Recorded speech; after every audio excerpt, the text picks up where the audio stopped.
2013-2018, entre otras medidas.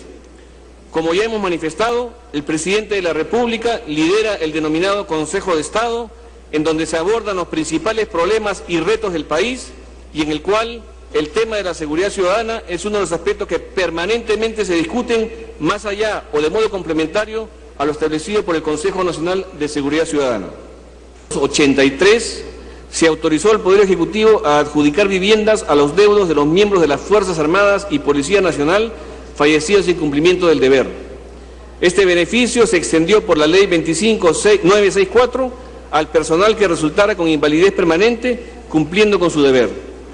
Estos dispositivos hacen mención a fondos que existían al momento de vigencia de dichas leyes, como ENACE, Banco de Vivienda y FONAVI, todos los cuales, señor presidente, se encuentran en liquidación desde hace más de una década. El Banco de Vivienda completó su liquidación en el año 2009. Se hace necesario aquí también trabajar conjuntamente con el Congreso para establecer el contenido de este derecho. No obstante lo señalado, mediante el Decreto Legislativo 1132 de incremento de remuneraciones al personal militar y policial de diciembre, repito, del año pasado, el mecanismo que existe para proteger a la familia de un policía caído en servicio es el subsidio póstumo, que equivale a la remuneración e inclusive integra los incrementos equivalentes a los ascensos cada 5 años y hasta el grado de coronel, y a los suboficiales como técnicos de primera. Bien, relator, siguiente pregunta. Pregunta 18, para que diga usted, ¿hasta cuándo el Fondo de Seguro de Retiro de Suboficiales y Especialistas FOSERSOE no va a pagar los montos que les corresponden a los miembros de la Policía Nacional por concepto de seguro por 30 años de servicios? La palabra, presidente del Consejo de Ministros. De conformidad con el Decreto Legislativo 1132, que aprueba la nueva estructura de ingresos,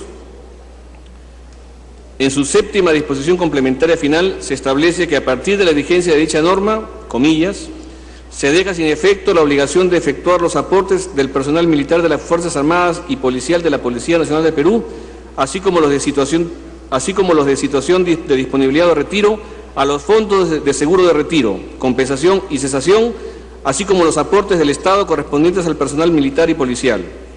Como consecuencia del anterior, dispóngase a partir del 2 de enero del 2014 la entrega del beneficio que otorga el Fondo de Seguro de Retiro, compensación y cesación a favor del personal militar y policial, según las reglas que se determinen mediante decreto supremo a propuesta de los Ministerios de Defensa e Interior. El Fondo de Seguro de Retiro de Suboficiales y Especialistas, antes de la dación del Decreto Legislativo 1132, contemplaba el abono de dicho beneficio por 30 años de aportes al personal subalterno de la Policía Nacional del Perú. A partir de la entrada en vigencia de la norma acotada, dicho beneficio se encuentra suspendido en cuanto a su aplicación hasta el 2 de enero del 2014, fecha en que dicho beneficio será entregado de acuerdo a las medidas y parámetros que establezcan los sectores Interior y Defensa. Bien, siguiente pregunta, señor relator. Pregunta 19, para que diga usted, ¿por qué durante el periodo anual de sesiones 2011-2012 no se ha cumplido por parte de los ministros de Estado, incluida su persona, con la obligatoriedad de concurrir a una sesión del Pleno del Congreso de la República para informar en materias que correspondan en cumplimiento de las leyes 28.563 y 27.806, Ministro de Economía, Ley 28.803, Ministra de Salud y Ministra de la Mujer, Ley 29.158, Presidente del Consejo de Ministros y Ley 29.515, Ministra de Educación? Tiene la palabra el presidente del Consejo de Ministros. Con respecto a las leyes 28.563 y 27.806, es necesario mencionar que el Ministro de Economía y Finanzas cumplió oportunamente con remitir los informes a que se refieren los dispositivos señalados, poniéndose a disposición del Congreso de la República para asistir en la fecha que dicho Poder del Estado le señale. Del mismo modo, debo decir que el Ministro de Economía y Finanzas, en cumplimiento de lo establecido en la disposición final de la Ley 28.563, remitió el pasado 30 de mayo del 2012 el informe anual de deuda pública 2011, solicitando disponga la fecha para la realización de la exposición correspondiente.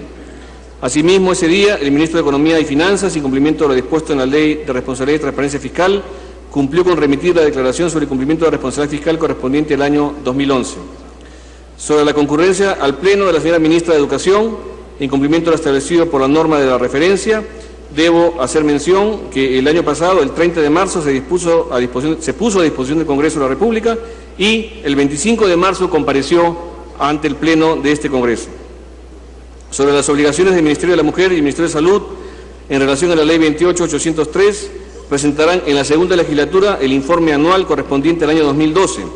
Cabe mencionar que el Ministerio de la Mujer y Poblaciones Vulnerables ha presentado diagnósticos, acciones y proyecciones en relación a la política pública de promoción y protección de los derechos de las personas adultas mayores en todas las oportunidades en que el Congreso ha invitado a este sector, sin dejar de mencionar que el 25 de marzo, conjuntamente con el presidente del Consejo de Ministros, ha sustentado el 6º informe de cumplimiento de la Ley de Igualdad de Oportunidades entre Hombres y Mujeres, Ley 28.983. Ley 28.983.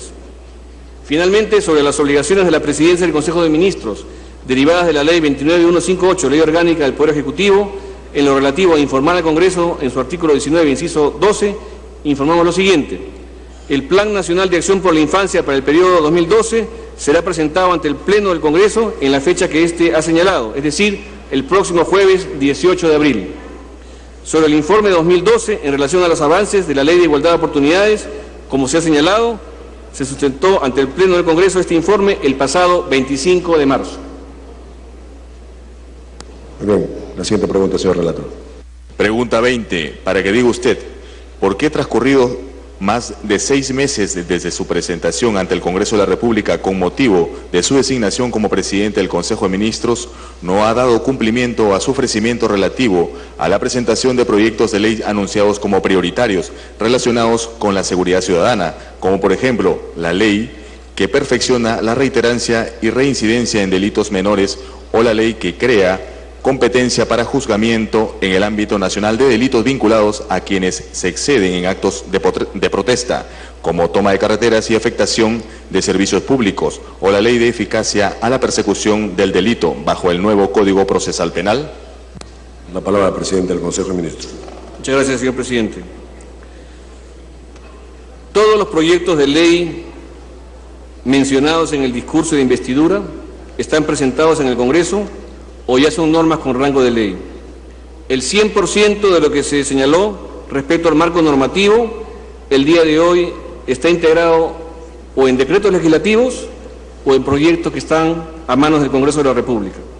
El reporte de ello lo tienen ustedes en la documentación que hemos distribuido y esto además ha sido señalado en la respuesta número 1 del presente pliego interpelatorio. Quizás solo un comentario. La propuesta para que la Sala Penal Nacional del Poder Judicial sea competente para procesar los delitos vinculados a actos de protesta, como toma de carreteras o interrupción de servicios públicos, no ha requerido de una ley, puesto que el Poder Judicial accedió a implementar esta medida mediante una resolución interna que ya se encuentra vigente en estos momentos. El Ministerio Público ha hecho lo propio y entonces, cuando ocurra la comisión de estos delitos, me refiero a delitos de toma de carreteras o interrupción de servicios públicos de manera grave, el procesamiento de estos delitos será de competencia nacional. Esto ya existe en el país y están notificados aquellos que quieran hacer este tipo de acciones criminales, que el juzgamiento será por la Sala Penal Nacional del Poder Judicial. Muy bien, siguiente pregunta, señor relator. Pregunta 21, para que diga usted, ¿por qué en los informes de viajes del presidente de la República al exterior, que han sido remitidos de manera extemporánea al Congreso de la República, no se cumple con detallar de manera pormenorizada los gastos generados por la delegación que acompañó al presidente de la República, el costo del uso del avión presidencial y su tripulación, los gastos de alojamiento y alimentación, así como las veces en las que los viáticos han sido devueltos o se ha solicitado un reembolso adicional? Todo ello en cumplimiento del artículo 5 de la Ley 28.344, ley que regula la autorización de salida del territorio nacional del presidente de la República. La palabra al señor presidente del Consejo de Ministros. Muchas gracias, presidente. Los viajes presidenciales han sido reportados al Congreso. Los reportes han incluido el informe de viaje, los gastos de transporte, avión presidencial y tripulación, de ser el caso, y el detalle de los gastos de la comitiva presidencial. Es importante destacar que dicho requerimiento congresal fue cumplido con la mejor disposición, toda vez que comprendemos y respetamos la importante labor de fiscalización que es a su vez atribución y deber de los señores congresistas de la República. Siguiente pregunta, señor relator. Pregunta 22. Para que diga usted, ¿qué acciones y políticas públicas viene adoptando el Poder Ejecutivo para proteger a la familia y promover el matrimonio como institutos naturales y fundamentales de la sociedad, conforme a lo dispuesto en nuestra Constitución en su artículo 4? La palabra al presidente del Consejo de Ministros. Muchas gracias, señor presidente. Existe un elenco importante de acciones emprendidas desde el Poder Ejecutivo tendientes a afirmar y proteger a la familia y sus integrantes conforme a los principios contenidos en la Constitución Política del Estado. Deseo en ese sentido destacar el dedicado trabajo que en especial despliegan en este contexto los Ministerios de la Mujer y Poblaciones Vulnerables, Educación, Salud en esta materia. En el marco del reconocimiento de la protección de la familia, estamos elaborando el Plan Nacional de Fortalecimiento de las Familias 2013-2021, que tendrá como objetivo estratégico garantizar la promoción, protección y fortalecimiento de las familias, promover el derecho a formar y vivir en familias, conciliar la vida familiar de las actividades laborales, fomentar relaciones familiares democráticas y asertivas como mecanismo para la prevención de la violencia familiar y fortalecer la economía familiar para mejorar la calidad de vida. Sobre la promoción del matrimonio, se ha elaborado una propuesta de módulo de orientación y consejería prematrimonial dirigido a parejas que deseen contraer matrimonio y soliciten el trámite correspondiente ante la municipalidad. Esto se hace con el propósito de brindar información y fortalecer sus habilidades para la vida en pareja, la resolución de conflictos, comunicación asertiva, responsabilidades familiares compartidas, paternidad y maternidad, entre otros aspectos. Esta propuesta viene siendo validada con gobiernos locales en Lima y Callao para posteriormente ser distribuida y aplicada a nivel nacional. Se ha elaborado también un proyecto de ley que incorpora la regulación de matrimonios masivos en el Código Civil, incorporándose el artículo 268A y modificando el artículo 252 en cuanto a la publicación de los avisos matrimoniales. En relación a las acciones referidas a la conciliación entre la vida familiar y las actividades laborales, se vienen promoviendo las instalaciones de lactarios institucionales en las entidades del sector público y privado.